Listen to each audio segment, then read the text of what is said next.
स्वागत है दोस्तों आप सभी का आपके अपने YouTube channel SSL life time में। दोस्तों आज के सेशन में आज हम जानने वाले हैं प्राकृतिक एवं पूर्ण संख्याओं की एक्सरसाइज 1B। ठीक है, इंपॉर्टेंट क्वेश्चन है, इसका सोल्यूशन आपको प्रोवाइड कराया जाएगा। साथ ही साथ आपको कुछ बेसिक कॉन्सेप्ट भी क्लियर करवाए जाएंगे।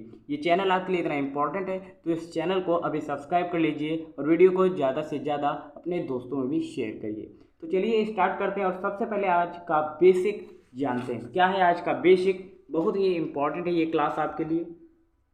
ठीक है, चलिए सबसे पहले आपको जानना चाहिए अनुवर्ती क्या होता है। अनुवर्ती का मतलब होता है एक बाद में, यानी कि उसमें एक हम जोड़ देते हैं। ठीक है, अनुवर्ती का मतलब होता है एक जोड़ देते हैं या फिर उसके बाद। अनुवर्ती का मतलब होता है या फिर उसके बाद या फिर उसमें आप एक जोड़ दें। समझ में आया? जैसे मैंने कहा, एग्जाम्पल से समझेंगे। जैसे मैंने कहा 2, तो 2 की अनुवर्ती संख्या अगर आपसे पूछे तो कितना होगा, या फिर आप उसमें एक जोड़ दें या फिर उसके बाद। तो 2 के बाद क्या आता है? 3। तो 2 की अनुवर्ती संख्या क्या होगी? 3। क्लियर है ना? मैं अगर पूछूं 2 की अनुवर्ती संख्या क्या है, अगर आप यहाँ से समझ पा रहे हैं तो बिल्कुल अच्छी बात है, अगर नहीं समझ पा रहे तो समझने का प्रयास करें। मैंने कहा अनुवर्ती का मतलब होता है उसके बाद, या फिर उसमें आप एक ऐड कर सकते हैं, या फिर आप ये समझें या फिर उसमें आप एक ऐड कर दें। जैसे मैंने कहा 2 की अनुवर्ती संख्या, तो आपने उसमें एक ऐड कर दिया तो 3 हो गया। या फिर अगर आपको ये नहीं समझ में आ रहा है तो मैंने कहा अनुवर्ती का मतलब होता है उसके बाद। मैंने कहा 2 की अनुवर्ती संख्या बताओ, तो 2 के बाद कौन सी संख्या आती है? 3। क्लियर है ना? तो यही होता है अनुवर्ती संख्या। अब हम जानते हैं पूर्ववर्ती संख्या। पूर्ववर्ती संख्या का मतलब होता है एक माइनस या फिर के पहले। ठीक है, जैसे मैंने कहा 2, एग्जाम्पल मैं आपको दे रहा हूं, तो 2 की पूर्ववर्ती संख्या क्या होगी? या फिर आप 2 में से एक घटाएंगे तो कितना आएगा? 1। या फिर अगर आपको ये ना समझ में आया हो तो आप ऐसे समझ सकते हैं। जैसे मैंने कहा पूर्ववर्ती संख्या का मतलब होता है के पहले, तो 2 के पहले क्या आता है? 1 आता है। 1 आता है ना? पूर्ववर्ती के पहले क्या आता है? पूर्ववर्ती 1 के पहले क्या आता है? 0 होता है। और 2 के पहले 1। समझ में आया या नहीं आया? समझने का प्रयास करें। पूर्ववर्ती संख्या का मतलब होता है या फिर उसमें से आप एक घटा दें या फिर उसके पहले का अंक आप लिख दें। जैसे मैंने कहा 2 की पूर्ववर्ती संख्या बताओ, तो 2 में से अगर आपने एक घटाया तो कितना आंसर आया? 1। बिल्कुल सही है। या फिर अगर आपको ये ना समझ में आया हो तो ये समझें कि पूर्ववर्ती का मतलब होता है के पहले, यानी कि 2 की पूर्ववर्ती संख्या क्या होगी? 2 के पहले कौन सा अंक आता है? 1। अब क्लियर हुआ ना? ठीक है। उसके बाद आता है आरोही और अवरोही क्रम। आरोही क्रम क्या होता है? देखिए, आरोही क्रम होता है बढ़ता हुआ क्रम। बढ़ता हुआ क्रम। जैसे हमने दिया यहाँ पर अंक दिए 5, 2, 1, 4। अब बढ़ता हुआ क्रम कैसे होगा?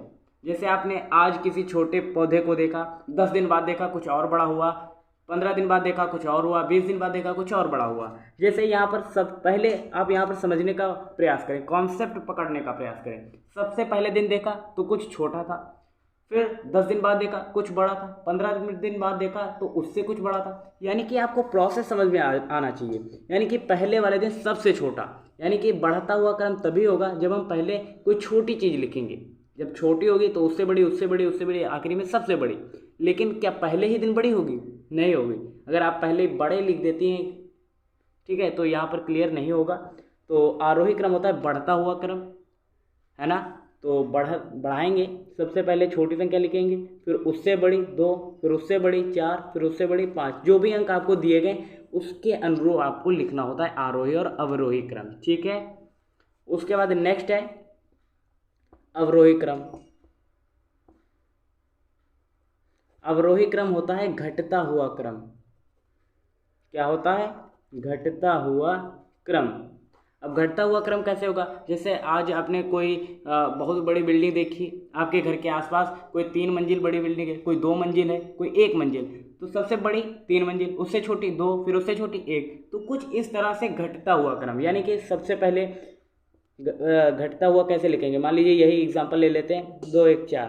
तो घटता हुआ क्रम आपको लिखेंगे तो कैसे लिखेंगे? सबसे पहले आप सबसे बड़ी लिखेंगे, ठीक है, तो सबसे बड़ी 5, उसके बाद 4, उसके बाद 2, फिर 1। तो यही हो जाएगा आपका घटता हुआ क्रम या अवरोही क्रम। समझ में है आरोही और अवरोही क्रम क्या होता है? ठीक है, चलिए अब हम क्वेश्चंस को कवर करते हैं। क्वेश्चन भी इंपॉर्टेंट है, चलिए देखते हैं। पहला क्वेश्चन दिया गया यहाँ पर आपका एनसीईआरटी का देखना आपको, ठीक है, देखना है। पहला प्रश्न दिया गया है, ये आपको भरना है।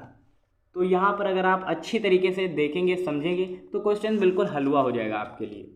यहाँ पर दिया है 4, 5, 6, 7, 8, एक क्रम में चल रहा है, बढ़ता हुआ क्रम, 4, 5, 6, 7, 8 बढ़ता हुआ क्रम है। तो यहाँ पर जो प्रोसेस चल रहा है वही के अनुरूप आपको यहाँ भी करना है। जैसे 23 के बाद 24 आता है, 24 के बाद 25 आता है, तो 25 के बाद क्या आएगा? 26 आएगा। बिल्कुल सही, तो इसका राइट आंसर क्या हो जाएगा? 26, ऑप्शन ये, ठीक है। इसके बाद सेकेंड है, वो क्या है? यहाँ पर दिया गया है 9, 8, 7, 6, 5, यानी कि घट रहा है, एक एक घट रहा है ना। यहाँ पर देखा जाए तो कहीं ना कहीं अनुवर्ती यहाँ पर आपको देखने को मिल रहा है ऊपर, ठीक है, और यहाँ आपको पूर्ववर्ती के रूप में देखने को मिल रहा है, यानी कि एक घट रहा है। समझ में आ रहा है ना? 9 के बाद 8 आया, एक घटा, है ना। उसके बाद 7, 6, 5, तो यहाँ पर 35 के बाद आता है 34 पहले, मतलब समझ रहे हो ना, 35 के पहले आता है 34, 34 के पहले क्या आता है? 33, बिल्कुल सही है। उसके बाद 32, फिर 31, यानी कि प्रोसेस आपका सही है, तो ये आपका राइट आंसर हो जाएगा, ठीक है। उसके बाद सही विकल्प आपको छाट कर लिखने हैं। ये तो अभी मैंने आपको बताया था, अनुवर्ती और पूर्ववर्ती संख्या। क्या कह रहा है? 13 की अनुवर्ती प्राकृतिक संख्या। अब तो आंसर दे रहे हो ना, अब तो आंसर आपको क्लियर हो रहा होगा ना क्या होगा इसका। चलो कमेंट में बताओ। हाँ, अनुवर्ती में आपको करना क्या होता है? चलिए यहाँ पर लिखेंगे हम। अभी मैंने आपको बताया था अनुवर्ती में सिर्फ एक जोड़ देते हैं, ठीक है। तो कह रहा है 13 की अनुवर्ती, तो 13 में एक हम जोड़ेंगे, कितना होगा? 14, तो यही आपका आंसर आ जाएगा 14, ठीक है। उसके बाद दूसरा है, कह रहा है 27 की पूर्ववर्ती संख्या। अभी मैंने बताया था पूर्ववर्ती में एक घटता है, ठीक है, पूर्ववर्ती संख्या में क्या होता है? एक घटता है सदैव। तो 27 की पूर्ववर्ती प्राकृतिक संख्या क्या होगी? 27 में से हम एक माइनस कर देंगे, कितना बचेगा? 26, ये आंसर हो जाएगा आपका, ठीक है। आंसर दिखाई दे रहा है ना? ठीक। अनुवर्ती और पूर्ववर्ती समझ में आ रहा है ना? अनुवर्ती में हम एक जोड़ते हैं और पूर्ववर्ती में हम एक घटाते हैं। क्लियर हो रहा है? चलिए उसके बाद हम नेक्स्ट क्वेश्चन देखते हैं। वो क्वेश्चन दिया गया है 6 की अनुवर्ती प्राकृतिक संख्या आपको बतानी है क्या होगी। तो 6 की अनुवर्ती संख्या क्या होगी? अनुवर्ती में अभी मैंने बताया आपको एक जोड़ना होता है, तो 6 में अगर हम एक जोड़ेंगे तो कितना आएगा? 7। देखो आंसर आ रहा है कि नहीं? ये चौथा प्रश्न आपका, चौथा ऑप्शन सही हो जाएगा। उसके बाद क्या कह रहा है? 15 की पूर्ववर्ती संख्या। तो 15 की पूर्ववर्ती का मतलब होता है एक माइनस कर दो उसमें से, तो 15 में से अगर हम एक माइनस करेंगे तो कितना आएगा? 14, यही आपका आंसर आ रहा होगा, ठीक है। कितना आसान है। नेक्स्ट है चौथा प्रश्न, सही कथन। आपको कथन पर सत्य और असत्य का चिन्ह लगाना है, ठीक है। यहाँ पर ऑलरेडी लगा हुआ है लेकिन ये सही नहीं लगे हुए हैं। आपकी एनसीईआरटी में देखिए 0 दिया हो, 1 दिया गया होगा, लेकिन वो गलत है। सबसे छोटी प्राकृतिक संख्या अगर कोई चीज़ होती है तो वो 0 होती है। सबसे छोटी प्राकृतिक संख्या क्या होती है? 0 होती है, तो ये सत्य हो जाएगा, ठीक है। अगर 1 दिया है तो वह असत्य हो जाएगा। अगर आपकी पुस्तक में यहाँ पर 1 लिखा है तो वो असत्य होगा, और अगर 0 दिया है तो सत्य होगा। नेक्स्ट है संख्या रेखा पर निरूपित किसी प्राकृतिक संख्या की दाहिनी ओर की प्राकृतिक संख्या उससे छोटी होती है, तो ये असत्य हो जाएगा, ठीक है। फिर कह रहा है 101 से बड़ी क्रमागत संख्या है। मैं यहीं पर लिखे देता हूँ, आप अपनी कॉपी में लिख लेना, ठीक है। नेक्स्ट है 101 से बड़ी प्राकृतिक क्रमागत संख्या आपको लिखनी है। तो 101 के बाद 102, 103, 104 सही है, तो सत्य है। चलो ये बात आपको क्लियर नहीं होगी कि क्रमागत संख्याएं क्या होती हैं, ठीक है, बड़ी क्रमागत संख्या है। अब मैं आपको बताता हूँ। जैसे हमने कहा 2 है, अब 2 की बड़ी क्रमागत संख्या क्या होगी? यहाँ पर इस कॉन्सेप्ट को समझना, 2 की बड़ी क्रमागत संख्या क्या होगी? देखिए क्रमागत मतलब क्रम धन आगत, यही तो होगा। क्रम के अनुसार 2 के बाद क्या आता है? 3 आता है, फिर 4 आता है, फिर 5 आता है, फिर 6, इस तरह से चलता रहता है ना प्रोसेस।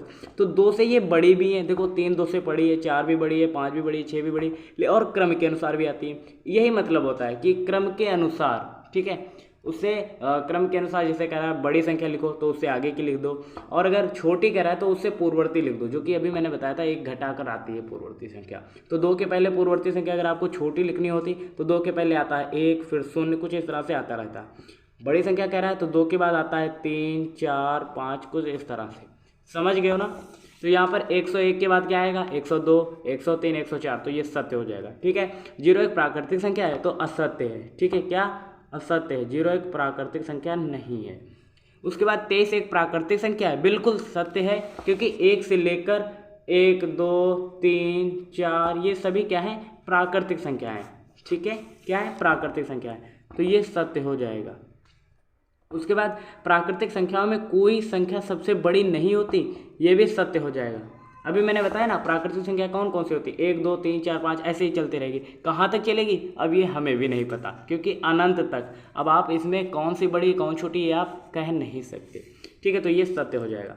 उसके बाद 5वां प्रश्न इंपॉर्टेंट है, चलिए इस 5वें प्रश्न को कवर करते हैं। क्या कह रहा है ये 5वां प्रश्न, 999 की अनुवर्ती प्राकृतिक संख्या, 999 की अनुवर्ती प्राकृतिक संख्या आपको ज्ञात करना है। अभी मैंने आपको बताया था अनुवर्ती या फिर देखिए 5वां प्रश्न क्या कर रहा है, 9999 की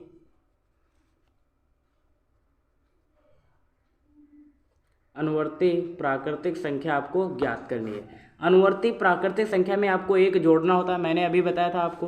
तो इसमें क्या करेंगे ऐड कर देंगे, कितना 1 ऐड कर देंगे तो कितना आएगा, 9 में 1 जोड़ा तो 10 हुआ, फिर दहाई का अंक 1 बचा, यहाँ पर ऐड करेंगे तो 0 हो जाएगा, यहाँ फिर दहाई का अंक बचेगा, यहाँ ऐड करेंगे 0 हो जाएगा, फिर वो 1 यहाँ पर दहाई का अंक जोड़ेंगे तो कितना हो जाएगा 10। यानी कि 9999 की अनुवर्ती संख्या क्या होगी 10,000 होगी। क्या होगी 10,000, यही आपका आंसर आ रहा होगा, आप चेक कर सकते हैं। ठीक है, अनुवर्ती में सिर्फ सिंपली आपको एक जोड़ना होता है। ठीक है, उसके बाद 6ठा क्वेश्चन क्या कर रहा है चलिए देखते हैं। 6ठा क्वेश्चन कह रहा है इकाई, दहाई, सैकड़ा, हजार, 10,000, लाख, यानी कि 10 लाख एक की पूर्ववर्ती प्राकृतिक संख्या आपको लिखनी है। 10 लाख है ना, इकाई, दहाई, सैकड़ा, हजार, 10,000, लाख, 10 लाख, इसकी पूर्ववर्ती संख्या आपको लिखनी है। अभी मैंने आपको बताया था पूर्ववर्ती संख्या में क्या होता है, एक माइनस होता है, तो इसमें से हम एक माइनस करेंगे तो 1 में से 1 गया 0, फिर 0, 0, 0, 0, 0, 1, यही आपका आंसर आ रहा होगा, यही पूर्ववर्ती संख्या हो जाएगी इसकी। समझ में आ रहा है ना, पूर्ववर्ती में एक हम घटाते हैं और अनुवर्ती में हम एक ऐड करते हैं, यानी कि जोड़ते हैं। ठीक है, उसके बाद हम इस तरह से 6ठा क्वेश्चन भी हमने कवर कर लिया। 7वां क्वेश्चन क्या करा है, संख्या रेखा खींचिए, उस पर 9 तक की प्राकृतिक संख्याओं को प्रदर्शित कीजिए। संख्या रेखा, ठीक है, तो संख्या रेखा हम सिर्फ खींचेंगे और उस पर 9 तक प्राकृतिक संख्या लिख देंगे सिंपली। ये तो बहुत ही आसान क्वेश्चन है। कह रहा है संख्या रेखा आपको बनानी है, संख्या रेखा पर आपको 0 से 9 तक की प्राकृतिक संख्याओं को लिखना है। ठीक है, हमने ये रेखा एक खींच दी और इसको कहते हैं संख्या रेखा। क्या कहते हैं इसको, संख्या रेखा। ठीक है, चलिए यहाँ से हम नोट करेंगे, यहाँ पर देखिए ये होता है बायां पक्ष इधर और ये होता है दायां। देखिए बाईं ओर आपको ऋणात्मक आपको सभी पूर्णांक देखने को मिलेंगे और दाईं ओर आपको धनात्मक पूर्णांक देखने को मिलेंगे। जबकि कह रहा है 7वां प्रश्न क्या कह रहा है, संख्या रेखा पर 9 तक की प्राकृतिक संख्या लिखिए, और आपको पता है प्राकृतिक संख्याएं सभी धन पूर्णांक होते हैं। तो यहाँ से 0 से स्टार्ट करेंगे, 1 यहाँ 1 होगा, 2 होगा, 3 होगा, 4 होगा, 5 होगा, 6 होगा, 7 होगा, 8 होगा, 9 होगा। कह रहा है 0 से लेकर 9 तक आपको लिखना था, तो यही आपको लिखना था 0 से लेकर 9 तक, यही आपका आंसर हो जाएगा। ठीक है, आप इस तरह से नोट कर सकते हैं। उसके बाद 8वां क्वेश्चन क्या कह रहा है, 4 अंकों की छोटी से छोटी प्राकृतिक संख्या लिखिए और इसकी पूर्ववर्ती संख्या लिखिए। इंपॉर्टेंट क्वेश्चन है, ये आपके एग्जाम में पूछा जा सकता है, हाफ ईयरली हो या फिर एनुअल एग्जाम हो। ठीक है, कम से कम 4 अंक में पूछा जाएगा ये। चलिए 8वां प्रश्न कवर करते हैं। 8वां प्रश्न कह रहा है 4 अंकों की छोटी से छोटी संख्या। अभी मैंने पिछली क्लास में आपको बताया था 5 अंकों की सबसे बड़ी से बड़ी प्राकृतिक संख्या। आपको आंसर याद आ रहा है ना, 5 अंकों की आपने लिखी थी, ये कुछ लिखी थी संख्या, सबसे बड़ी संख्या। बड़ी संख्या सबसे बड़ी, और छोटी जब मैंने बताया था तो आपने यही बताया था, याद आया कुछ। अब यहाँ पर क्वेश्चन क्या कर रहा है, 8वां, 4 अंकों के छोटी से छोटी प्राकृतिक संख्या। आपको यहाँ पर थोड़ा सा ध्यान देने की बात है, बाकी आप कर लेंगे। 4 अंकों की सबसे छोटी से छोटी संख्या क्या होगी। चलिए, थोड़ा सा अंधेरा सा आपको दिखाई दे रहा होगा, धुंधला सा। चलिए, 8वां क्वेश्चन कह रहा है 4 अंकों की छोटी से 4 अंकों की सबसे छोटी संख्या जो होगी, छोटी संख्या की पूर्ववर्ती संख्या आपको ज्ञात करनी है। यही तो कह रहा है क्वेश्चन, कह रहा है 4 अंकों की सबसे छोटी संख्या लिखिए और उसकी पूर्ववर्ती संख्या आपको लिखना है। तो 4 अंकों की सबसे छोटी संख्या क्या होगी, सबसे पहले आपको 1 लिखना होगा, उसके बाद जो बचा उतने 0 लगाएंगे। 4 अंकों में 1 अंक तो हमने लिख दिया, बचे 3 अंक, तो 3 अंक की जगह पर हम 0 लिख देंगे या फिर 0 लिखेंगे, बात तो वही है ना। तो ये हो गई 4 अंकों की सबसे छोटी संख्या। अब कह रहा है पूर्ववर्ती संख्या, पूर्ववर्ती समझते हो ना, पूर्ववर्ती का मतलब होता है 1 माइनस कर देना।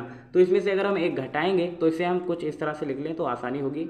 अब हम यहाँ से घटाएंगे तो कितना आएगा, यहाँ 0 है तो दहाई लेंगे यहाँ से, क्योंकि यहाँ भी 0 है, तो दहाई का अंक यहाँ 10 हुआ। 10 में से 1 घटेगा, कितना बचेगा, 9। यहाँ बचे 9 और यहाँ भी बचे 9, है ना, तो वो 9 हम ऐसे ही लिख देंगे। तो 999 इसका राइट आंसर हो जाएगा। क्या, 999। क्लियर है ना। कहीं भी डाउट हो तो आप वीडियो को दोबारा से देख सकते हैं और समझ सकते हैं, ठीक है। उसके बाद कह रहा है 6 अंकों की बड़ी से बड़ी प्राकृतिक संख्या लिखिए, उसकी अनुवर्ती प्राकृतिक संख्या आपको लिखनी है। बेहद इंपॉर्टेंट क्वेश्चन है ये, दोनों मोस्ट इंपॉर्टेंट क्वेश्चन है, ठीक है। कह रहा है 6 अंकों की सबसे बड़ी से बड़ी संख्या लिखिए। 9वां क्वेश्चन क्या कह रहा है, 6 अंकों की सबसे बड़ी संख्या, सबसे बड़ी संख्या लिखना है। सबसे पहले आपको सबसे बड़ी संख्या लिखना मैंने अभी बताया और पिछली क्लास में भी बताया था, ठीक है। तो 4 अंकों की अभी हमने बताया था, क्या होगी 4 अंकों की सबसे बड़ी संख्या, ये होगी। देखिए, जितने अंक कहे सबसे बड़ी संख्या उतनी बार आपको 9 लिख देना है।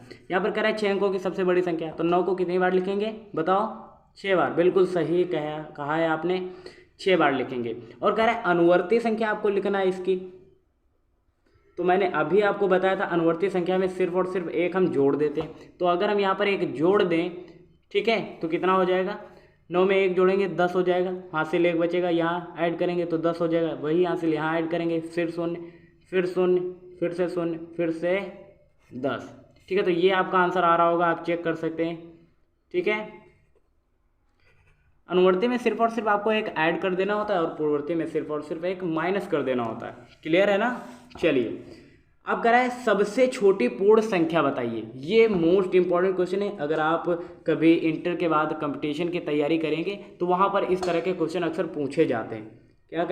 क्या प्रश्न कह रहा है, सबसे छोटी पूर्ण संख्या, तो ये तो आपको याद होना चाहिए, ठीक है। सबसे छोटी पूर्ण संख्या क्या होगी, तो 0 होगी, इसका राइट आंसर यही आ रहा होगा, आप चेक कर सकते हैं, ठीक है। तो सबसे छोटी पूर्ण संख्या क्या होगी, 0 होगी, ठीक है। उसके बाद 11वां प्रश्न क्या कह रहा है, संख्या रेखा पर निम्नांकित पूर्ण संख्या को प्रदर्शित कीजिए। अभी मैंने ये क्वेश्चन अभी कराया था, ठीक इसी तरीके से ये 7वां क्वेश्चन आप ये खुद से करेंगे, ठीक है। अगर नहीं कर पाएंगे, चलिए यहाँ पर फिर से समझ लीजिए। कह रहा है 0 से 5 तक ये आप संख्या रेखा बनाएंगे, बीच में 0 लिख देंगे। देखिए, बाईं साइड ये बायां जो पक्ष होता है, इधर ऋणात्मक पूर्णांक लिखते हैं और दाईं ओर हम धनात्मक चिन्ह लगाते हैं, ठीक है। 5 तक लिखना है तो 1 ऐसे आपको बना लेना है। तो यहाँ पर 1 लिखेंगे, 2 लिखेंगे, 3 लिखेंगे, 4 लिखेंगे, 5 लिखेंगे, बस हो गया। यही संख्या रेखा पर आपको लिखना था, आंसर आ रहा होगा, चेक कर सकते हो, ठीक है। एंड लास्ट क्वेश्चन क्या है, 3 क्रमागत पूर्ण संख्याओं में पहली और तीसरी का योगफल 28 है और वही संख्याएं ज्ञात कीजिए। मोस्ट इंपॉर्टेंट, इस पर 3 डॉट आप लगा लें। ये 100% अर्धवार्षिक या फिर वार्षिक में पूछा जाएगा। ये क्वेश्चन मोस्ट इंपॉर्टेंट है एंड मोस्ट रिपीटेड क्वेश्चन है, जो आपके अर्धवार्षिक एग्जाम हो या फिर वार्षिक एग्जाम हो, दोनों में पूछा जाता है अक्सर, ठीक है। ये मोस्ट इंपॉर्टेंट क्वेश्चन है।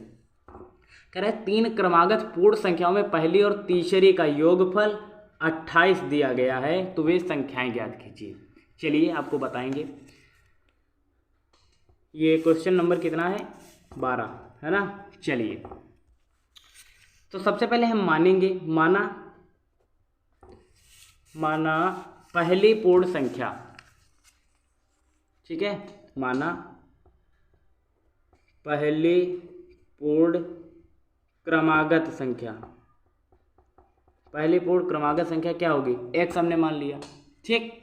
दूसरी पूर्ण क्रमागत संख्या क्या होगी, x+1। तीसरी पूर्ण क्रमागत संख्या क्या होगी, x+2। अब ये बात आपको क्लियर नहीं हो रही होगी, है ना। चलिए मैं अभी आपको समझाने का प्रयास करता हूँ। उससे पहले थोड़ा सा आप ध्यान दें यहाँ पर। अभी मैंने आपको बताया था कि क्रमागत का मतलब क्या होता है। क्रमागत का मतलब अभी मैंने बताया था आपको, क्रम से। जैसे पहले 0 होगा तो उसके बाद 1 होगा, फिर 2 होगा, फिर 3 होगा। सब में क्या हो रहा है, 0 में हमने 1 ऐड किया तो 1 मिला, उसके बाद फिर 1 ऐड किया तो 2 हुआ, 1 में 1 ऐड करेंगे 2, 2 में 1 ऐड करेंगे 3 होगा, 3 में 1 ऐड करेंगे 4 होगा। तो ये क्या हो रहा है, क्रमागत संख्या है। तो सबसे पहले 0 यानी कि सबसे पहले हमने मान लिया x, ठीक है। उसके बाद दूसरी यानी कि उसमें 1 ऐड कर आ रहा है ना, 0 में हमने 1 ऐड किया था तो भाई 1 मिला, 1 में 1 ऐड किया तो 2 मिला। ठीक उसी तरीके से दूसरी क्रमागत संख्या में अगर निकालनी है तो हमें 1 ऐड करना होता है। तो हमने इसमें 1 ऐड कर दिया तो x+1 हो गया। उसके बाद क्रमागत संख्या निकालनी है तो उसमें 1 ऐड कर देंगे तो मिल जाएगा। x+1 में हम 1 ऐड करेंगे, जैसे हमने लिखा x+1, और इसकी क्रमागत संख्या निकाल ली है तो हम इसमें 1 ऐड कर देंगे तो कितना होगा, x+1 और 1 2। अब क्लियर हुआ, ठीक है। चलिए उसके बाद क्वेश्चन आगे कह क्या रहा है वो हम समझने का प्रयास करते हैं। थोड़ा सा ध्यान देने की बात है, बाकी तो क्वेश्चन आसान है। क्या है क्वेश्चन, कह रहा है पहली और तीसरी का योगफल। पहली और तीसरी का योगफल क्या कह रहा है, पहली, देखिए पहली ये दी गई है और तीसरी का योगफल यानी कि x+2 और x का योगफल। पहली तो यही हमने मानी थी और तीसरी ये। तो प्रश्नानुसार यहाँ पर लिखेंगे, प्रश्नानुसार कह रहा है पहली और तीसरी का योगफल यानी कि x और x+2 का योगफल कितने के बराबर है, 28 के बराबर है ना। चलिए पक्षांतर करना अगर आपको नहीं आता है तो यहाँ पर आपको तकलीफ होगी थोड़ा सा। तो x और x जोड़ेंगे तो 2x हो जाएगा, +2 = 28। यहाँ पर थोड़ी सी आपको दिक्कत होगी, अगर आप यहाँ पर क्वेश्चन नहीं कर पा रहे हैं तो कोई दिक्कत नहीं, हम आगे की चीज़ों को अभी आप कैसे समझ पाएंगे। आपने कक्षा 5 में ये नहीं पढ़ा होगा तो कैसे समझेंगे आप, है ना। तो कोई बात नहीं, यहाँ पर नहीं समझ में आ रहा है कोई दिक्कत नहीं, आप समझने का प्रयास करें। देखिए 28 है, ये प्लस का 2 है, इधर आएगा तो माइनस का हो जाएगा पक्षांतर करने पर। ये 2 के साथ गुणे में है x, तो 28 में से 2 घटेगा 26 होगा। यहाँ पर ये गुणे में है तो भाग में चला जाएगा, 26 के 2, तो यहाँ पर भाग करेंगे तो 13 दूनी 26, यानी कि x की वैल्यू कितनी आ गई, 13, है ना। x की वैल्यू कितनी आई, 13 आई है, जैसा कि आप देख पा रहे हो। अब पूछ रहा है वो संख्याएं आपको बतानी है। तो पहली संख्या कौन सी मानी थी, x, यानी कि पहला x बराबर 13 तो आ ही गया है। दूसरी संख्या मानी थी x+1, तो x+1 करेंगे यानी कि 13 + 1 करेंगे तो कितना होगा, 14, तो दूसरी 14 होगी। तीसरी की बात करें तो x+2 यानी कि 13 में 2 जोड़ेंगे तो कितना हो जाएगा, 15, यानी कि आंसर आपका क्या आ रहा होगा, 13, 14, 15, ये आपका आंसर आ रहा होगा। अगर ये क्वेश्चन समझ में नहीं आया है तो इस वीडियो को थोड़ा सा रिपीट करके देखें, बार बार देखें, ताकि ये क्वेश्चन आपको समझ में आए। अगर नहीं आ रहा है तो कोई दिक्कत नहीं, क्योंकि आपने बीजगणित को नहीं पढ़ा है और इसीलिए आपको दिक्कत हो रही है ना। तो ये वीडियो अपने दोस्तों में भी शेयर करें। मिलते हैं ऐसी नेक्स्ट अमेजिंग वीडियो के साथ, तब तक के लिए जय हिंद, नमस्कार। देखते रहिए ऐसे लाइफ टाइम।